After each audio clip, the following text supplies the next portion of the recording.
Shalom.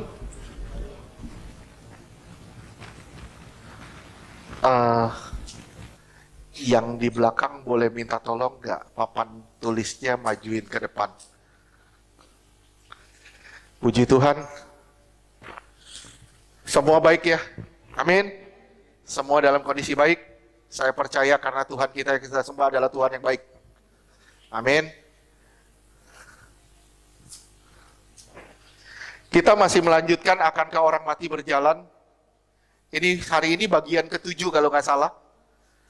Hari ini bagian ke-7. Makasih.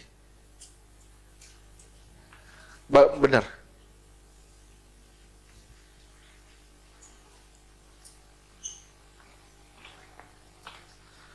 Betul, hari ini bagian ke-7 ya.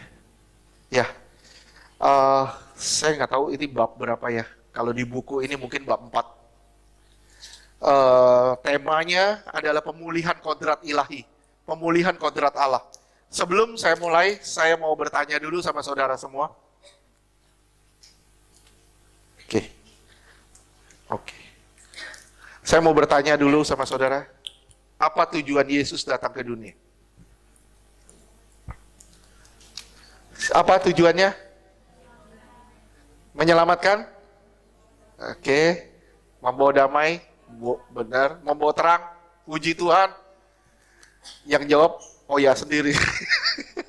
Membawa damai, membawa terang, menyelamatkan, puji Tuhan. Tidak salah. Tapi saya bilang sama saudara, tujuan utama Tuhan datang ke dunia lebih dari sekedar menyelamatkan, tapi mengembalikan gambar Allah yang hilang di dalam kita. Sekali lagi saya bilang, mengembalikan gambar atau citra Allah yang sudah hilang di dalam kita. Hilangnya karena apa? Karena dosa. Firman Tuhan jelas bilang, ketika manusia jatuh dosa, manusia kehilangan kemuliaan Allah. Manusia sudah kehilangan kemuliaan Allah. Nah, kemuliaan ini yang harus dikembalikan. Harus kembali. Kemuliaan ini harus kembali. Saudara dan saya, sekali lagi saya bilang sama saudara, saudara dan saya, bukan sekedar selamat, tapi kita harus sampai dipermuliakan. Harus sampai dipermuliakan.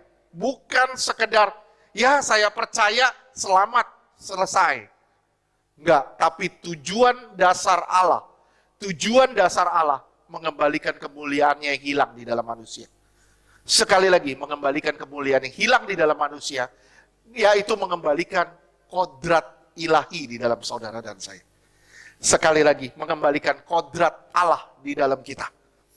Dalam membahas pemulihan kodrat Allah, pendekatan yang saya pakai adalah pelajaran tentang kemah suci. Karena menurut saya,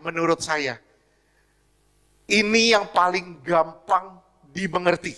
Ini yang paling simple untuk dimengerti. Tapi memang butuh konsentrasi penuh. Sekali lagi, butuh konsentrasi penuh. Amin. Ya. Kita pakai pendekatan kemah suci. Kemah suci ini sebenarnya bahasan penting. Yaitu melihat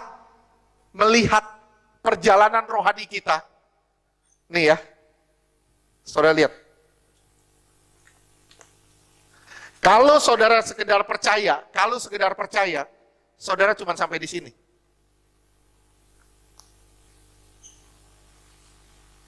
Cuman sampai di halaman. Ini sekedar percaya. Saya ulang sekali lagi, kalau saudara hanya sekedar percaya, saudara cuma sebatas ini. Saudara nggak akan lebih dari sini. Tapi Tuhan merancang saudara, dia mati, dia kayu salib, tabir terbelah dua. Sampai di mana? Sampai di kemuliaan. Sampai di puncak di kemuliaan. Tuhan nggak merancang saudara cuma sampai di sini. Ini kesalahan dari kekristenan. Sekali lagi saya bilang, ini kesalahan dari kekristenan yang merasa kalau kita percaya sudah selesai, selamat. Saya bilang sama saudara, ada kemungkinan kita juga ketika kita hidup suka-suka, nanti kalau mau mati baru bertobat. Saya bilang, ada kemungkinan kita terlempar keluar. Ada kemungkinan kita terlempar yang kita sudah masuk sampai ke sini. Karena kita terus-menerus bergelut dengan dosa, hidup dalam dosa, akhirnya kita keluar dari sini. Terlempar keluar. Kehilangan keselamatan. Bukan hanya kehilangan kemuliaan. Sekali lagi saya bilang, bukan hanya kehilangan kemuliaan, tapi saudara akan kehilangan keselamatan. Oke. Tuhan mau mengembalikan saudara dan saya pada gambarnya atau wujudnya.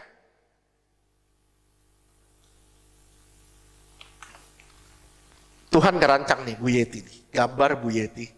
Dia bilang gini, nih ada gambar, ada wajah saya di situ. Ada wajah saya di situ. Tapi kita dosa, kita jatuh dosa. Gambarnya ini mulai hilang. Kita terus nikmati dosa, sampai gambar ini udah gak kelihatan lagi. Tambah lama gambar Allah di dalam kita, tambah hilang. Selaras dengan berjalannya dosa yang kita nikmati. Sekali lagi, gambar Allah di dalam saudara dan saya akan pudar, akan hilang. Selaras dengan dosa yang kita nikmati dan dosa yang kita biarkan ada. Oleh sebab itu, sekali lagi saya bilang, waktu Saul disuruh membantai Amalek, nggak boleh disisakan satu hewan pun, ternak pun, bahkan sampai harta bendanya harus ditumpas. Betul? Berarti dosa tidak boleh disisakan sedikit pun. Tapi sayangnya Saul menyisakan yang terbaik. Yang terbaik apa? Agag, Raja Agag dibiarkan hidup. Agag dibiarkan hidup, dia kawin. Sampai akhir dia kawin sama pelacur, nanti punya anak, nanti kejadiannya di peristiwa Esther. Terus itu bikin ulah. Nah, kalau dosa dibiarkan, saudara akan menuai kebinasaan. Tidak bisa. Dosa tidak bisa dibiarkan. Kenapa? Karena dosa menyebabkan kemuliaan hilang. Kemah suci adalah gambaran surga. Selain itu kemah suci, ada gambar kemah suci nggak, Fior? Secara utuh. Kemah suci adalah gambar surga. Gambaran surga yang terdiri dari tingkatan-tingkatan. Kalau saudara bilang, wah surga kan surga aja. Enggak, surga ada tingkatan. Surga ada tingkatannya. Coba saudara lihat ya, Matius 5 ayat 19. Matius 5 ayat 19. Ini Yesus yang ngomong. Ternyata surga itu terdiri dari tingkatan-tingkatan. Bukan hanya mati masuk surga, udah selesai. Enggak. Beda. Ya, oke. Matius 5 ayat 19. Karena itu siapa yang meniadakan salah satu perintah hukum Taurat, Ditiadakan, terus? Sekalipun yang paling kecil Sekalipun, terus? Dan mengajarkannya demikian kepada orang lain, Iya. ia akan menduduki tempat yang paling rendah di dalam kerajaan surga. Tetapi dia akan mendapatkan tempat yang paling rendah di kerajaan surga. Tempat paling rendah di kerajaan surga apa? Pelataran atau halaman. Terus? Tetapi siapa yang melakukan dan mengajarkan segala perintah-perintah hukum Taurat, ia akan menduduki tempat yang tinggi di dalam kerajaan surga. Tapi siapa yang melakukan dan mengajarkan perintah hukum Taurat, dia akan menduduki tempat yang paling tinggi di kerajaan surga. Tempat paling tinggi apa? Ruang Maha Kudus, tahta Allah, kemuliaan Allah. Oke, ada gambarnya? Kalau nggak ada nggak apa-apa.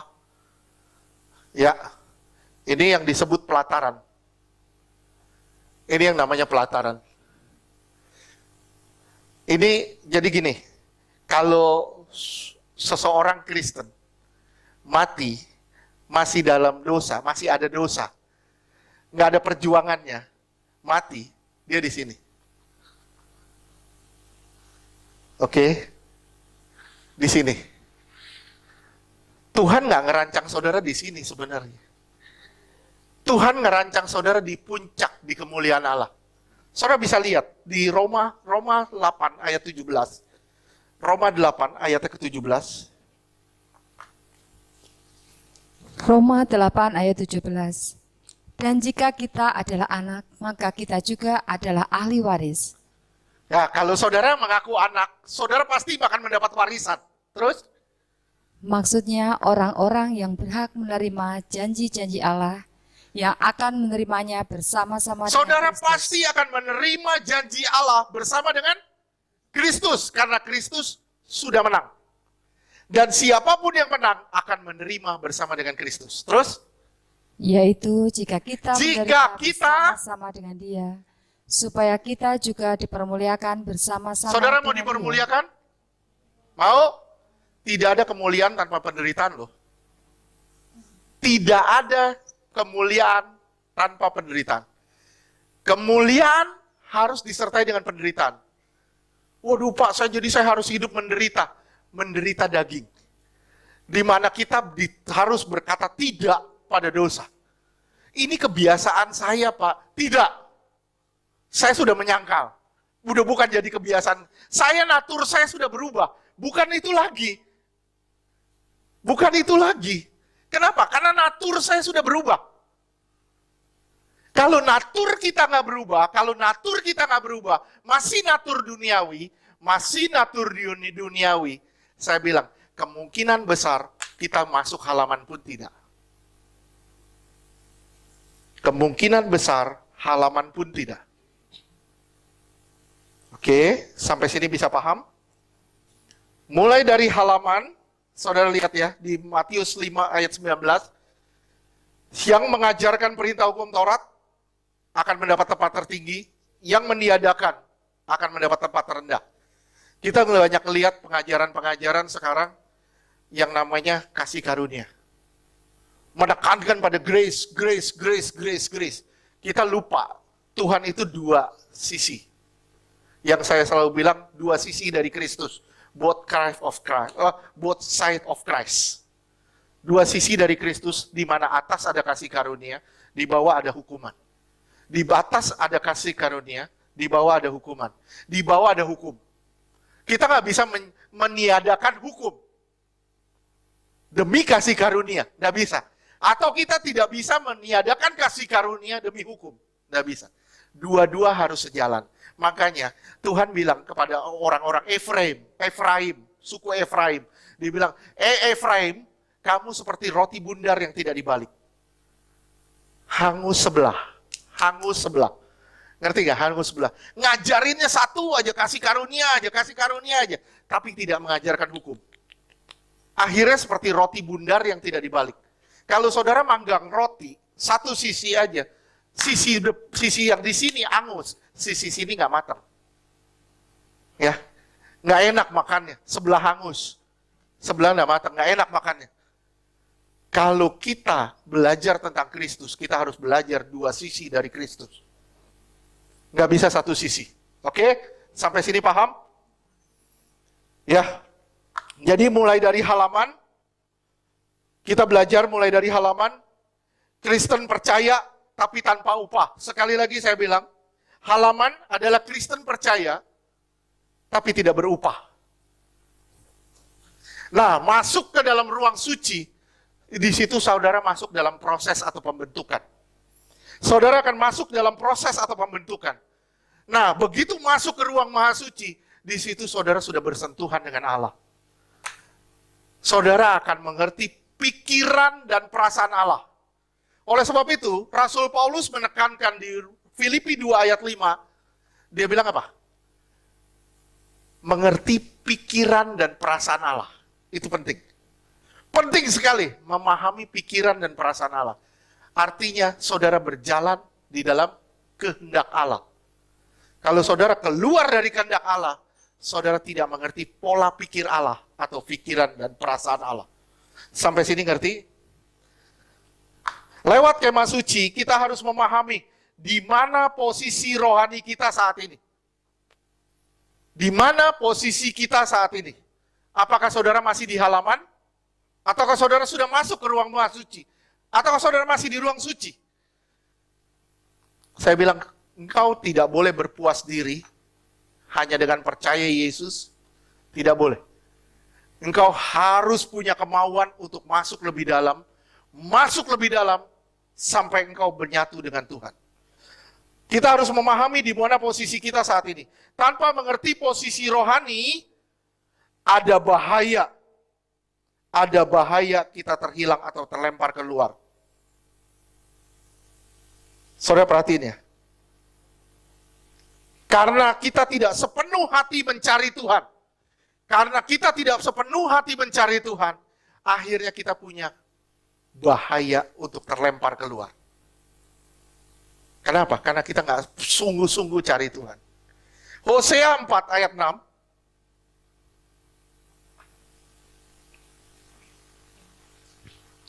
Hosea 4 ayat 6. Umatku binasa karena tidak mengenal Allah. Umatku binasa karena tidak ada pengenalan akan Allah. Kalau saudara tidak kenal Allah, saudara punya resiko binasa. Paham gak sih? Paham ya? Nanti kita masuk dalam keharmonisan. Kalau saudara bisa harmonis sama Tuhan, saudara artinya mengenal Allah. Tapi bahasa Inggrisnya pakai katanya bukan mengenal. Bahasa Inggris. Umatku binasa karena bahasa Inggrisnya tulisnya lack of knowledge. Kurang pengetahuan. Saya lebih suka sebenarnya pengenalan. Saya lebih suka kata pengenalan. Umatku binasa karena tidak mengenal Allah. Saudara bisa lihat bahaya pengenalan? Bisa lihat bahaya pengenalan di mana? Di Ayub. Ketika dia tidak mengenal Allah, ketika dia hanya tahu siapa Allah. Itu bahaya luar biasa. Begitu dihantam oleh masalah, Ayub bilang apa? Aku ini manusia celaka. Sampai dia bilang gini, Tuhan yang membentuk aku, Tuhan yang meremukkan aku. Betapa jahatnya Tuhan di mata Ayub. Kenapa? Tidak ada pengenalan. Saya bilang sama saudara, maaf ya, saya bilang ya, orang yang mengenal Tuhan tidak mungkin depresi. Saya ulang sekali lagi, orang yang mengenal Tuhan tidak mungkin depresi. Kenapa? Karena di dalam Tuhan selalu ada jawaban dan selalu ada jalan keluar. Beri kemuliaan buat Tuhan. Lihat ya. My people is destroyed for lack of knowledge. Karena kurangnya pengetahuan. Karena kurangnya pengenalan, umatku jadi binasa. Ini bahaya luar biasa. Ya. Saya perhatiin ya. Intan kenal saya. Kita sama-sama pelayanan udah hampir 20 tahun lebih. 20 tahun lebih. Siapa yang di sini umurnya 20 tahunan? Wih, Ase. Ase 20 tahun. Bisa bayangin? Saudara lahir, saya udah pelayanan bareng Intan. Ya. Walaupun dia umurnya 23 sekarang. Pendusta. Ya, dia mengenal saya. Tapi ada yang tidak mengenal. Saudara di sini mengenal saya. Pak Ferdi jangan dikasih jengkol, dia nggak doyan. Mengenal, saudara mengenal saya. Tapi ada orang yang nggak mengenal, akhirnya begitu saya datang, dibikinin jengkol. Misalnya, kenapa? Karena nggak ada pengenalan. Nah itu yang namanya pengenalan. Pengenalan itu penting. Apa yang Tuhan mau dan apa yang Tuhan tidak mau. Apa yang Tuhan suka dan apa yang Tuhan tidak suka. Bahayanya apa kalau tidak ada pengenalan? Apa yang Tuhan gak suka, kita suka. Dan kita biarkan itu terjadi. Itu bahaya luar biasa. Oke? Kita harus masuk sampai ke pengenalan. begitu saudara masuk di dalam pengenalan, saudara akan berjalan dalam keharmonisan. Ya, lihat ya, rumah tangga yang harmonis. Rumah tangga yang harmonis, suami istri yang harmonis, itu tidak bisa lepas dari yang namanya pengenalan. Suami istri yang harmonis harus ada komunikasi. Kalau nggak ada komunikasi, bahaya. Ya, nih Ardi sama Heni pengantin baru ya. Ada komunikasi gak di rumah? Ada. Kamu ngomong langsung kan? Nggak via WA kan? Masa di rumah via WA? Langsung. Dia ngomong langsung. Kenapa? Karena akhirnya ada apa? Ketika kamu ngobrol, kamu udah berapa lama kenal Heni? Hah? 1 tahun? Baru 1 tahun udah kawin loh. 1 tahun ya? 1 tahun ya? Nah, kamu ngelihat, semakin kesini semakin kenal dia nggak? Semakin kenal ya? Semakin kenal ya? Semakin dekat ya? Lihat ya, kalau kamu semakin dekat, kamu semakin ngerti nggak apa yang dia suka, apa yang dia nggak suka? Betul nggak? Nah, gitu kita sama Tuhan. Oh, saudara, jie. Kita belajar tentang Tuhan nih. Kita belajar tentang Tuhan. Kalau saudara kenal Tuhan, saudara akan tahu yang mana yang Tuhan suka, yang mana yang Tuhan nggak suka. Tuhan gak suka game, lu main di game mulu. Tuhan gak suka lu megang HP terus, lu pegang HP mulu.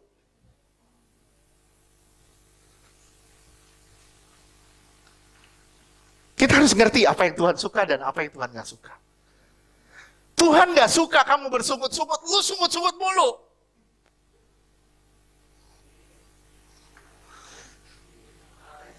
Saudara bisa lihat gak? Tuhan gak suka kamu marah terus.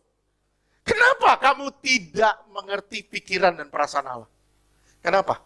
Karena kamu gak ada komunikasi dengan Allah. Akhirnya ketika kamu tidak ada komunikasi, kamu tidak ada pengenalan. Ketika kamu tidak ada pengenalan, kamu binasa. Sampai sini paham? Ruang lingkup pemulihan kodrat Allah. Ruang lingkup pemulihan kodrat Allah meliputi seluruh proses pemulihan manusia. Setelah jatuh dosa, sampai pada keserupaan yang meliputi beberapa langkah. Langkah yang pertama dari pemulihan kodrat Allah adalah keputusan atau pemilihan atau pilihan. Ini langkah dasar. Langkah yang kedua, membiarkan Allah bekerja.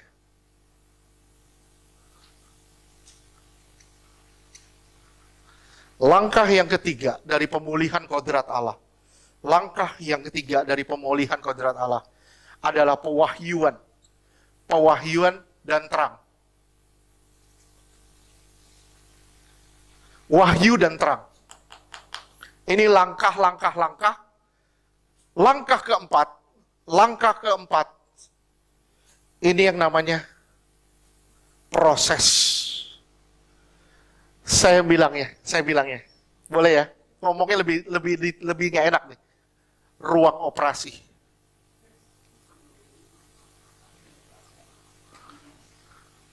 Di sini kita nggak bisa nggak. Saudara kalau mau dipermuliakan, nggak bisa nggak. Saudara harus masuk ruang operasi. Ngerti? Saya ngomong yang nggak beres. Saya ngomong begini nih. Contoh. Saudara Rita, misalnya, dia mau jadi seperti Angelina Jolie. Misalnya. Rit, lu harus permak habis, Rit. Permak habis. Kita masuk di ruang operasi, dipermak semuanya. Sedot lemak pakai vacuum cleaner.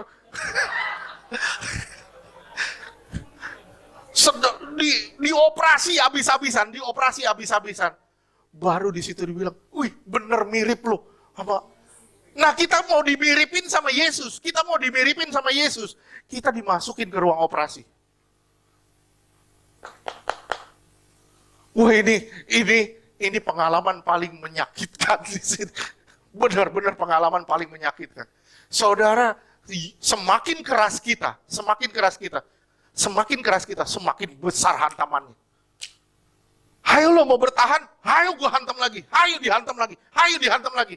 Semakin kita berdiri, semakin kita, ayo Tuhan, ayo. Kita seakan-akan ngelawan. Terus dihantam. Sampai kapan? Sampai kita nunduk sama Tuhan. Tuhan, terserah Tuhan yang mau bikin apa sama saya. Saya udah pasrah, saya udah terserah. Yang saya tahu apa? Tuhan merancang masa depan saya indah. Dan semua yang Tuhan siapkan buat saudara dan saya, percaya, semuanya baik. Nggak ada yang nggak baik. Itu aja. Yang proses keempat, saudara masuk ke dalam ruang operasi. Dan proses kelima, yang kelima, ruang lingkup kelima, habis operasi apa? Nggak ada cara lain selain kesempurnaan.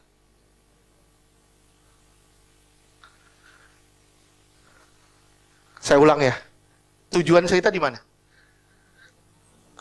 Di sini. Betapa minimnya kekristenan kalau cuma sampai di sini. Udah lo, udah percaya, udah cukup.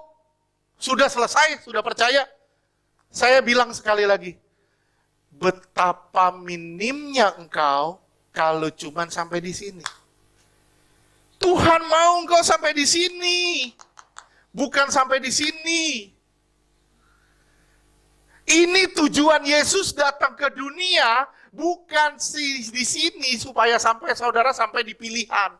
Enggak, tapi Tuhan datang ke dunia supaya saudara serupa dengan gambaran Dia. Firman Tuhan jelas bilang, supaya saudara serupa dengan gambaran anaknya. Sampai sini paham? Paham? Nah, tahap proses atau ruang operasi, kita akan masuk di dalam pembahasan yang lebih dalam di situ. Di dalam tahap proses dan ruang operasi, ini tahap terpanjang dari pemulihan kodrat Allah.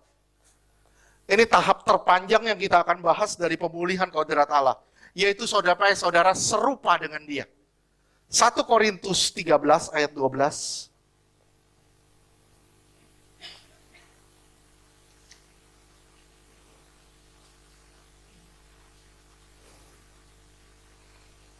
Satu Korintus, jangan bahasa Inggris dong.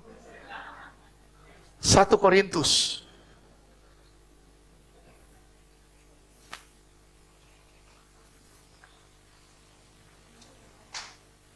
Satu Korintus 13 ayat ke-12. Ya. 1 Korintus 13 ayat 12. Karena sekarang kita melihat dalam cermin suatu gambaran yang samar-samar, tetapi nanti kita akan melihat muka dengan muka. Sekarang aku hanya mengenal dengan tidak sempurna, tetapi nanti aku akan mengenal dengan sempurna, seperti aku sendiri dikenal. Sekarang aku belum sempurna, tapi nanti suatu hari aku akan sempurna. Seperti aku pun dikenal dengan sempurna. Karena saudara dikenal sempurna, saudara akan mengenal Tuhan juga dengan sempurna.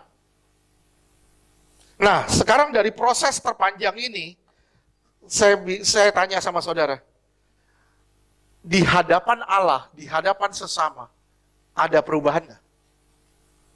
Begitu saudara ngelewatin proses demi proses, demi proses, demi proses, saudara akan ngelihat perubahan demi perubahan dalam hidup kita. Ditandai dengan apa? Ada yang bisa jawab? Ditandai dengan apa?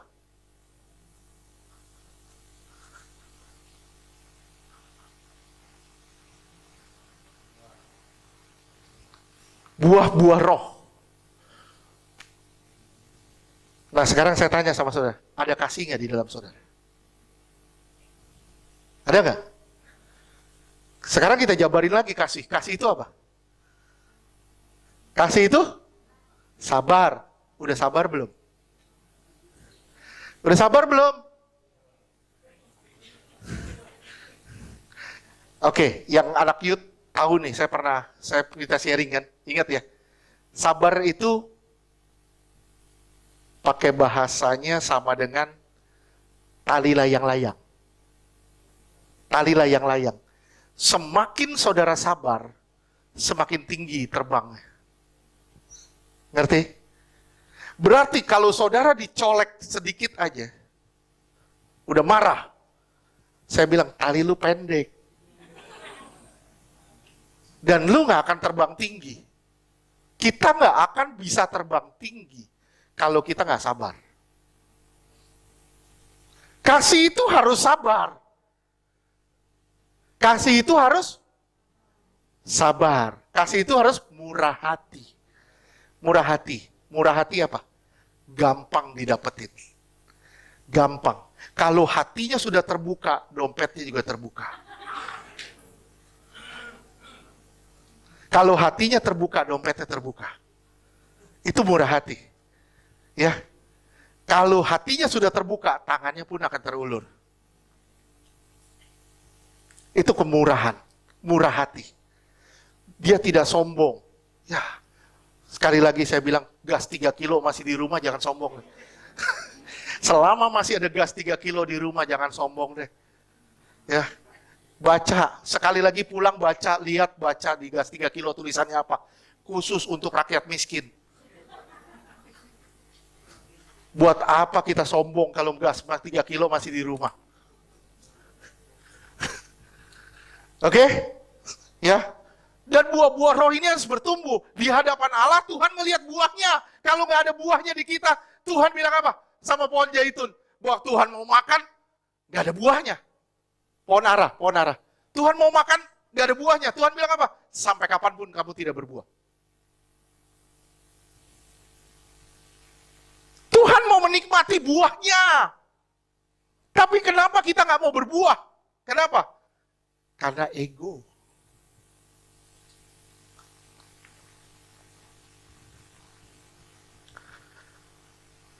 Ini harus mati. Baru ini muncul. Kalau ini nggak mati, ini nggak akan muncul. Sampai kapanpun nggak akan muncul buah roh. Oke? Di hadapan Allah, kita akan lebih hormat sama Tuhan. Hormat sama Tuhan. Ya, hormat sama Tuhan. Simak ya. Orang yang hormat sama Tuhan. Di dalam pada saat hadirat Allah. Ini Pak Roy kemarin ngomong ya. Dengerin firman, angkat kaki, naikin kaki. Emang di warteg. Gitu. Kita nggak ada hormatnya sama Allah. Dengerin firman, main HP.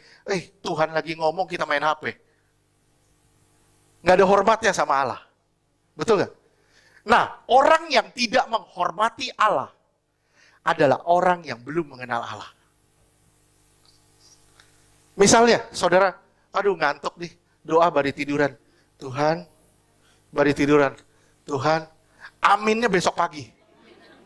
Lama sekali dia berdoa. Aminnya sadar, dibangunin sama ayam. Wah, udah pagi. Baru amin. Pagi itu cuma amin doang. Doa dalam segi wujud fisik kita juga harus tertib. Nah, sekali lagi saya bilang doa ada dua. Doa liturgi sama doa hakikat. Hakikat, saudara mau sambil cuci piring juga bisa berdoa. Sambil cuci piring juga saudara masih bisa menyembah.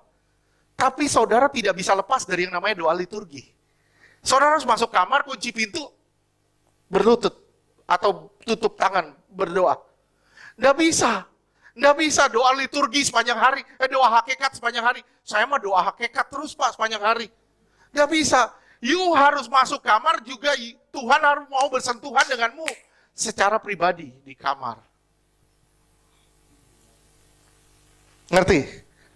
Ini pengantin ngobrol di ruang tamu terus. Kamu pernah ngobrol di kamar gak? Seneng gak ngobrol di kamar? Seneng ya? Seneng juga dia ngobrol di kamar. Kenapa? Karena ada ngobrolan yang pribadi. Nah Tuhan juga gitu, mau ngobrol sama kita secara pribadi di kamar. Itu yang namanya keintiman. Permasalahannya di mana? Kita seneng nyanyi sambil nyetir, kita nyanyi-nyanyi, kita nyembah Tuhan, puji Tuhan, gak salah, bagus. Itu doa hakikat. Tapi Tuhan juga mau kita masuk kamar, kunci pintu, tutup tangan, doa. Ya, nggak bisa doa liturgi, saudara di mobil. Sambil nyetir, tutup mata, lipat tangan sambil nyetir. Nggak bisa. Berhentinya di mobil orang. Atau berhentinya di tiang listrik. Itu begitu. Nggak bisa. Kita harus masuk di dalam doa liturgi dan doa hakikat. Baru bisa 24 jam dalam hadirat Tuhan. Baru iman kita bisa terjaga di situ. Nah, di hadapan Allah ada buah roh. Dan di hadapan Allah juga ada rasa hormat sama Allah. Tapi di hadapan sesama, orang bisa ngelihat buahnya kita juga. Ada buah roh juga. Orang kiri kanan bisa ngelihat. Wih, Bu Fitri semenjak rajin ibadah. Wih, luar biasa. Berubah loh. Berubah loh. Rambutnya tambah kuning.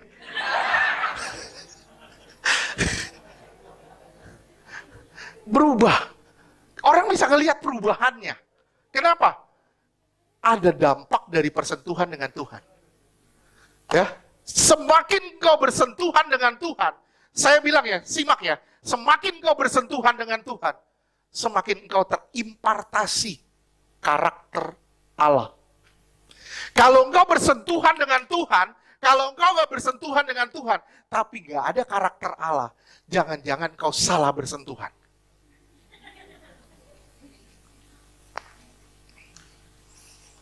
Oleh sebab itu, singkat kata, dalam pemulihan kodrat Allah, dimulai dari keputusan kita. Dimulai dari putusnya hubungan manusia dengan Allah, sampai ujungnya keharmonisan hubungan itu kembali. Ujungnya adalah keharmonisan hubungan itu kembali. Dimulai dari putusnya hubungan dengan Allah, itu di sini sebelum sini, putusnya hubungan dengan Allah, sampai harmonis. Saudara lihat ya, waktu di Taman Eden, manusia diciptakan dengan gambar Allah, betul? Harmonis gak hubungannya sama Allah? Harmonis banget. Saya yakin nggak ada sekarang orang yang seperti Adam dan Hawa. Kenapa? Ngomong sama Allah, ngobrol sama Allah, kayak sahabat. Dan sudah dibuktikan, bisa nggak terjadi? Bisa. Musa, dia berbicara dengan Allah layaknya seorang sahabat. Kenapa kita nggak bisa berbicara dengan Allah sebagai seorang sahabat? Kenapa? Karena banyak distorsi. Nama saya bukan Musa, Pak. Kalau nama saya Musa, saya bisa... Nggak. Namanya Buati, tetap bisa berhubungan dengan Allah harmonis. Layaknya seorang sahabat. Amin? Permasalahannya di mana? Kita nggak mau. Tuhan mau, tapi kitanya nggak mau. Jika ini dibiarkan, sayangnya banyak orang tidak pusing dengan keharmonisan. Mereka pikir cukup percaya, ibadah, berdoa, memberi persembahan, dan melakukan pekerjaan-pekerjaan Tuhan, itu sudah cukup. Salah, harmonis itu bukan itu. Keharmonisan adalah mengerti pola pikir Allah, pikiran dan juga perasaannya. Jika ini dibiarkan, akan jadi Kristen yang rutinitas. Kristen akan jadi rutinitas tanpa kualitas. Kristenmu akan jadi Kristen rutinitas, tidak berkualitas. Tidak ada kualitas, ini bahaya. Ingat ya, Yohanes 10 ayat 10. Yohanes 10 ayat 10 ya. Yohanes 10 ayat 10. Pencuri datang hanya untuk mencuri dan membunuh dan membinasakan. Aku datang supaya mereka mempunyai hidup dan mempunyainya dalam segala kelimpahan. Ya. Hidup di dalam kelimpahan. Hidup di dalam kelimpahan ini bukan soal materi. Karena pakai bahasa Yunaninya zoe. Zoe artinya berkualitas. Kalau saudara lihat di terjemahannya, berkualitas secara physically dan juga spiritually. Kualitas secara fisik dan juga spiritual. Secara fisik dan spiritual, kualitas. Secara fisik apa? Perbuatan kita benar di hadapan Tuhan. Tingkah laku kita, tindak tanduk kita, itu tepat sesuai dengan kebenaran. Secara spiritual, kita bertumbuh di dalam pengenalan demi pengenalan. Itu yang Tuhan mau. Sekali lagi, Tuhan gak bilang kualitas itu. Tuhan gak bilang hidup di dalam kelimpahan artinya kelimpahan duit. Bukan. Tapi kelimpahan rohani. Saudara akan penuh dengan harta kekayaan sorgawi. Sekali lagi, saudara akan penuh dengan harta kekayaan sorgawi. Saya bilang sama saudara, hanya orang yang penuh dengan harta kekayaan sorgawi yang dapat bersyukur di tengah masalah dan keadaan yang menjepit dia. Hanya orang yang penuh dengan harta kekayaan sorgawi yang bisa bersyukur dalam segala keadaan. Jadi kalau saudara belum bisa bersyukur dengan segala keadaan, artinya kita belum penuh dengan harta kekayaan sorgawi. Oke, hidup berkualitas artinya hidup di dalam Allah. Hidup di dalam Allah. Hidup berkualitas bukan soal harta benda, tapi soal kerohanian kita yang semakin intim dan semakin harmonis dengan Allah. Lukas 12 ayat 15. Pak, sudah masuk pemulihan kodrat Allah? Belum. Ini baru pendahuluan pemulihan kodrat Allah. Saya belum masuk di dalam pemulihan kodrat Allah. Oke. Lukas 12 ayat ke-15. Lukas 12 ayat 15. Katanya lagi kepada mereka, berjaga-jagalah dan waspadalah terhadap segala ketamakan. Sebab walaupun seorang berlimpah-limpah hartanya, hidupnya tidaklah tergantung daripada kekayaannya itu. Iya, lihat ya. Kita mau kaya sekaya apapun, hidup kita gak bergantung dari sana. Sekali lagi, saya bilang, saya pernah ketemu, udah meninggal orangnya. Udah meninggal. Perpuluhannya aja 1,2 M. 1 bulan ke gerejanya. Dia ngundang saya makan. Dia ngundang saya makan di restoran yang enak. Makan steak. Dia sendiri gak makan loh. Dia gak bisa. Dia cuma makan kentang puree, mashed potato. Cuman itu doang. Minumnya cuma air putih doang. Udah gak bisa makan apa-apa lagi. Saya bilang, Bapak gak makan daging? Aduh gak bisa Pak. Darah tinggi, kolesterol, gak bisa ini. Bisa bayangin gak? Harta benda tidak bisa menyelesaikan apa-apa. Tapi iman percaya kita itulah yang bisa menyelesaikan segala masalah. Amin. Ada orang bapak diundang ke diundang kawinan. Bapak nggak duduk, sorry, ambeien. Bapak nggak makan itu Pak, nggak makan. Sorry, darah tinggi. Sorry, kolesterol. Bapak nggak makan daging, sorry, asam urat. Loh Bapak, kok nggak minum gini? Sorry, maaf. Ini angin-anginan, keluar kencing terus. Saya bilang, ya ilah kasihan banget. Mau kondangan akhirnya cuma berdiri. Jangan kondang, jadi pagar ayu aja. Bersyukur loh, bersyukur kita di sini semua masih bisa makan apa aja. Bersyukur, bener gak? Masih bisa makan aja, apa aja, kecuali jengkol. Bukan soal harta, bukan soal kekayaan, tapi di hadapan Allah adalah soal kerohanian. Hubungan yang harmonis dengan Allah itu terjadi di Taman Eden. Tidak ada sekat dan pemisah antara Allah dengan manusia. Manusia karib dengan Allah baru bisa kekal. Manusia kalau karib dengan Allah baru bisa kekal. Kalau manusia tidak karib dengan Allah, manusia tidak akan kekal. Taman Eden tidak ada kematian. Kematian terjadi di luar Taman Eden. Sekali lagi, kejadian terjadi di luar Taman Eden. Di dalam sini tidak ada kematian. Saudara mau masuk di tempat terendah pun saudara tidak mati. Tapi Tuhan merancang saudara bukan di tempat terendah. Tuhan merancang saudara di tempat tertinggi, di kemuliaan bersama dengan Dia, dipermuliakan bersama dengan Dia. Kematian terjadi di luar Taman Eden. Iblis telah rusak citra Allah dalam Adam dan Hawa. Sejak semula, Allah berencana untuk mengembalikan manusia pada gambarnya.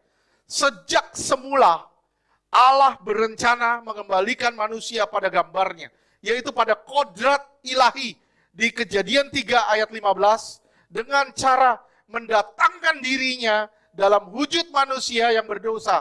Tapi pola hidupnya adalah pola hidup yang mengalahkan dosa.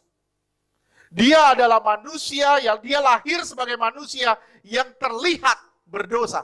Tapi pola hidupnya adalah pola hidup yang mengalahkan dosa. Oke, Kejadian 3 ayat 15. Kejadian 3 ayat 15. Aku akan mengadakan permusuhan antara engkau dan perempuan ini, antara keturunanmu dan keturunannya. Keturunannya akan meremukkan kepalamu dan engkau akan meremukkan tumitnya. Oke, saudara lihat ya, saudara lihat, perhatiin ya. Pemulihan kodrat Allah terjadi saat manusia menghancurkan pekerjaan iblis. Pemulihan kodrat Allah di dalam diri saudara dan saya, itu terjadi saat saudara menghancurkan pekerjaan-pekerjaan iblis. Kalau saudara belum menghancurkan pekerjaan iblis, saudara belum pulih kodrat Allah. Kenapa? Karena kita punya potensi dihancurkan oleh iblis.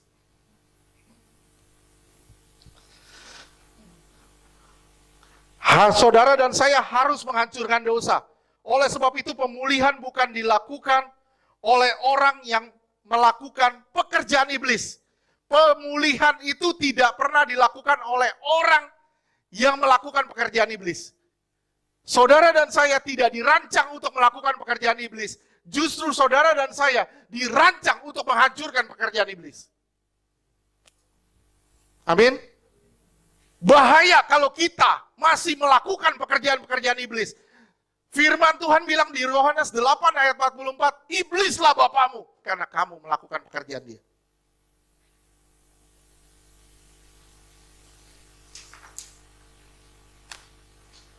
Kita dikatakan menang ketika kita menghancurkan pekerjaan iblis. Kalau kita masih dihancurkan oleh pekerjaan-pekerjaan iblis, kita adalah orang yang kalah, bukan orang yang menang. Tuhan mau kita tinggal di dunia, tapi tidak seperti orang-orang dunia. Sekali lagi saya bilang, Tuhan mau saudara tinggal di dunia, tapi tidak seperti orang dunia. Saya pernah kasih contoh ya, ikan air asin. Tinggal di air asin, betul? Begitu saudara makan dagingnya asin enggak? Kenapa bisa gitu? Walaupun dia tinggal di air asin, tapi dagingnya enggak asin.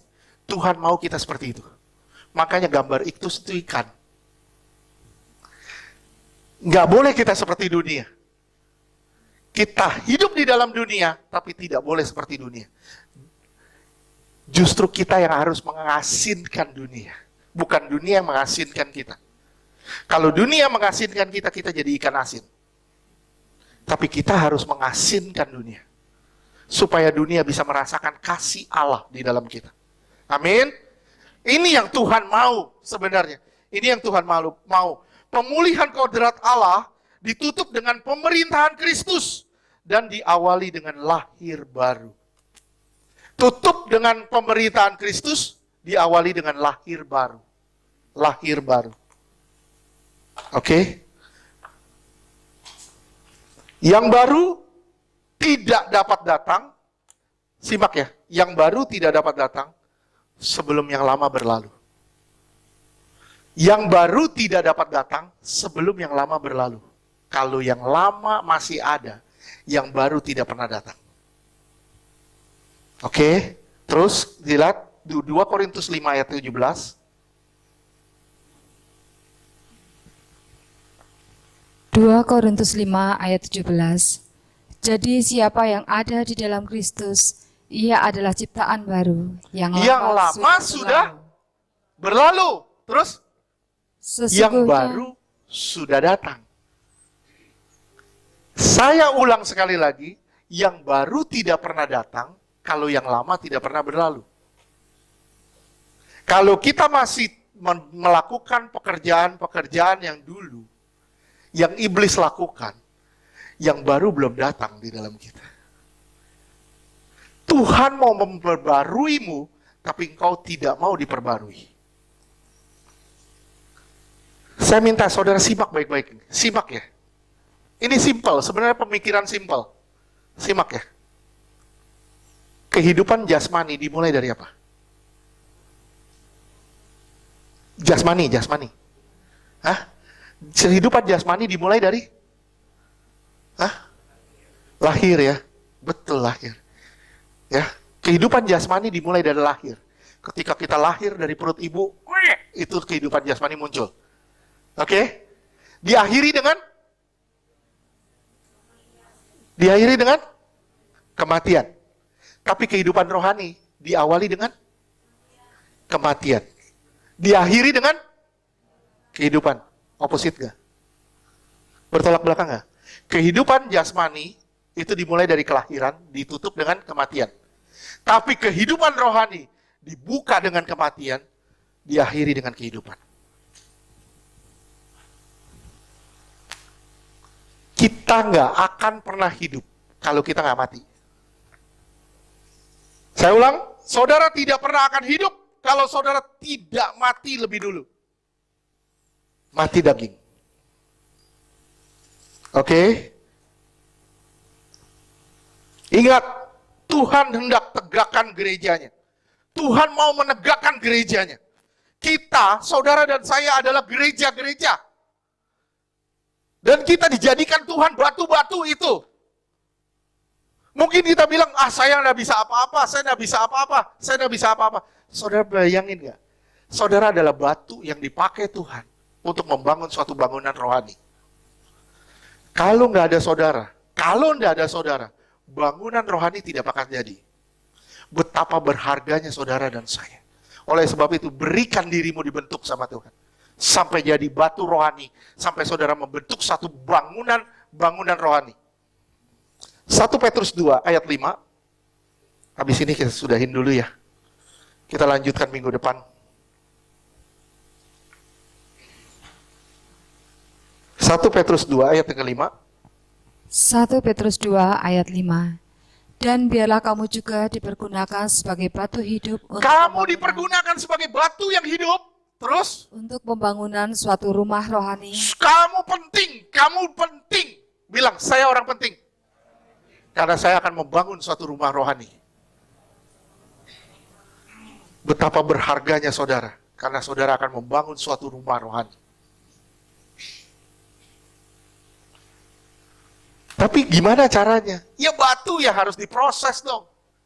Saya jadi ingat satu kisah. Saya lupa ayatnya. Lihat ya, simak ya. Nih, si Salomo mau bangun bait Allah. Ya, batunya itu pakai batu besar-besar. Dan batu ini harus dikikis, dihancurin. Betul? Dia mau bangun bait Allah. Dia kikis batunya. Dikikisnya di mana? Jauh di depan. Jauh di sana. Bukan di sini. Di tempat pembangunan. Tapi jauh di sana. Saudara akan ngalamin pembentukan. Saudara akan ngalamin pembentukan demi pembentukan supaya saudara menjadi batu bagi pembangunan rumah rohani. Saudara akan dibentuk Tuhan di tempat di mana saudara berada. Saudara akan dibentuk Tuhan di tempat di mana saudara berada. Saudara ada di kantor, saudara dibentuk di situ. Kamu akan ketemu bos yang bawel, cerewet banget. Bos bawel, cerewet banget. Biarin. Lewat dia, saya jadi orang yang sabar. Kita dibentuk dengan keluarga kita yang, waduh luar biasa, cerewetnya. Tapi lewat dia, kita jadi orang yang lebih sabar. Kita dibentuk dengan orang-orang di kiri kanan kita yang sangat-sangat menyakitkan kita. Tapi lewat dia, kita belajar apa artinya mengampuni. Apa artinya mengasihi. Wah itu gak gampang loh. Kalau kamu mau jadi batu bagi pembangunan rumah rohani, tidak ada cara lain. Kamu harus masuk dalam ruang operasi. Kamu nggak bisa enggak, harus masuk dalam ruang operasi. Nggak bisa enggak. Kita menganggap diri kita tidak berarti. Bisa bayangin kalau tanpa kita bangunan tidak berdiri. Usahakan kita jadi batu rohani itu. Hati-hati ya, hati-hati. Posisimu saat ini bertunangan, bukan sudah menikah. Bertunangan. Kita sama Tuhan lagi bertunangan, bukan menikah. Bertunangan masih bisa putus. Kalau bernikah, sudah tidak bisa cerai. Tapi kalau bertunangan, masih bisa putus. Jangan pikir, aduh sudah aman, sudah percaya Yesus. Belum. Engkau harus memberi dirimu sampai masuk dalam ruang operasi. Di sini, engkau dilatih Tuhan untuk bersyukur di dalam keadaan. Segala keadaan, engkau harus bersyukur. Enak, enggak enak. Tapi Tuhan mau engkau jadi sempurna, sama seperti Dia adalah sempurna. Amin. Salah lanjutkan minggu depan, Tuhan berkati.